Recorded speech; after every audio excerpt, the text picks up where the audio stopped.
ምዕራፍ 20 ላይፍ ፓት ነምበር የህይወት መንገድ ቁጥር ኤሶቴሪክ ኒውሜሮሎጂ። ማይክል አስትሮሎጂ ነኝ። እንኳን ወደዚህ ፈርስት ክላስ ማስተር ክላስ በሰላም መጣችሁ። ዛሬ የምናየው የኒውሜሮሎጂ ዋናውና ትልቁን ፓርት ነው። እሱም ላይፍ ፓት ነምበር ወይም የህይወት መንገድ ቁጥር ይባላል። በአስትሮሎጂካል ቻርት ላይ ሰን ሳይን የፀሐይ ምልክት ምን ያህል ወሳኝ እንደሆነ ታውቃላችሁ አይደለ? በኒውሜሮሎጂ ዓለም ደግሞ ላይፍ ፓት ነምበር ማለት ልክ እንደ ሰን ሳይን ነው። ይህ ቁጥር ወደዚህ ምድር ስትመጡ ይዛችሁት የመጣችሁት ዋናው ካርታ ወይም ብሉፕሪንት ነው። ማንነታችሁ፣ ተፈጥሯዊ ክህሎታችሁ እና በህይወት ዘመናችሁ ልትማሩት የመጣችሁት ዋናው ትምህርት ካርሚክ ሌሰን በዚህ ቁጥር ውስጥ ተደብቆ ይገኛል። ዝግጁ ናችሁ? ወደ ጥልቁን ግባ። እንዴት ይሰላል? How to calculate or analyze። ይህንን ቁጥር ለማግኘት የልደት ቀናችሁን date of birth ሙሉ በሙሉ መደመር ያስፈልጋል። እዚህ ጋር በጣም ክሪቲካል የሆነ ህግ አለ። በኤሶቴሪክ ኒውሜሮሎጂ ህግ መሰረት ቁጥሮችን እየደመራችሁ ወደ አንድ ዲጂት ትቀይራላችሁ። ነገር ግን ድምር ውጤቱ ማስተር ነምበርስ ከመጣ በፍጹም መቀነስ የለባችሁም። እነዚህ ቁጥሮች ከፍተኛ ቫይብሬሽን ስላላቸው እንደተቀመጡ ነው የሚሰሉት። ፎርሙላ ወር፣ ዳት፣ ቀን፣ ዓመተ ምህረት ወይም የህይወት መንገድ ቁጥር። ተግባራዊ ምሳሌ፣ አንድ ዴቪድ የሚባል ሰው አለ እንበል። የተወለደው በኖቬምበር 12 1990 ነው።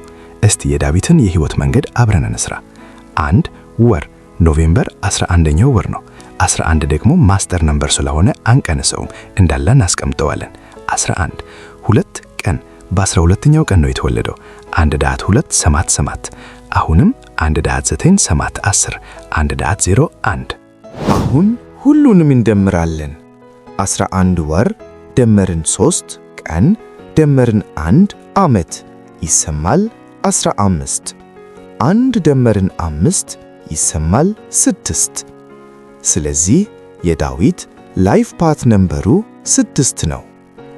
አስትሮሎጂ በህይወታችሁ ውስጥ ስላለው እውነተኛ ምንነትና ጥልቅ ትርጉም በዝርዝር ማወቅና በጥልቀት መማር ለምትፈልጉ እንዲሁም እነዚህ ቁጥሮች ከፕላኔቶች ጋር ያላቸውን ዝምድና ለመረዳት ሀገራችን ላይ የተሸጠውና ተወዳጁ መጽሐፌ ኮዝሚክ አስትሮሎጂ ማዛሮት አሁን በጃፋር መጽሐፍት መደብር ይገኛል። ሄዳችሁ አሁኑኑ ግዙ። ዕውቀቱ ሕይወታችሁን ይቀይራል። ትርጉሙ ምንድነው? እያንዳንዱ ቁጥር የራሱ የሆነ ፍሪኩዌንሲና ገዢ ፕላኔት አለው። ውጤታችሁን እዩና ትርጉሙን ያዙ። ላይፍ ፓት 1 የተፈጥሮ መሪዎች፣ ፈጣሪዎች እና በራስ የሚተማመኑ ናቸው። ሩልድ ባይ ሰን ልክ እንደ ሊዮ እና ኤሪስ ጉልበት አላቸው። ላይፍ ፓት 2 አስታራቂዎች፣ ስሜተኛ እና የሰላም ሰዎች። ሩልድ ባይ ሙን ልክ እንደ ካንሰር ናቸው። ላይፍ ፓት 3 የጥበብ ሰዎች፣ ተናጋሪዎች እና ደሰኛ። ሩልድ ባይ ጁፒተር ልክ እንደ ሳጂታሪየስ እና ጀሚናይ። ላይፍ ፓዝ 33 The Master Teacher ፍቅርንና ጥበብን ለዓለም የሚያስተምሩ ሃይ ኦክታቭ ኦፍ ቪነስ። ይህ የህይወት መንገድ ቁጥር ብቻውን አይቆምም። ከስም ቁጥራችሁ ኤክስፕሬሽን ነምበር እና ከአስትሮሎጂ ቻርታችሁ ጋር ማገናዘብ አለባችሁ። ለምሳሌ አንድ ሰው ላይፍ ፓዝ 1 ሆኖ ሳን ሳይን ሊብራ ቢሆን መሪነቱ 1 በዲፕሎማሲ ሊብራ የታጀበ ይሆናል ማለት ነው። ውህደቱ ነው ሚስጥሩ። ቁጥሮች ይናገራሉ፣ መስማት ብቻ ነው የሚጠበቅባችሁ። ይህ መረጃ ፈርስት ክላስ እንደሆነ እርግጠኛ ነኝ። የኮከብ ቆጠራና የኒውሜሮሎጂ ሚስጥር ከመሰረቱ እስከ ጣራው እንዲገባችሁ እና ራሳችሁን ፈልጋችሁ እንድታገኙ አሁኑኑ ሰብስክራይብ አድርጉ። የደወል ምልክቷን መጫን እንዳትረሱ። ቤተሰቡን ተከላከሉ። ማይክል አስትሮሎጂ። ሰላም።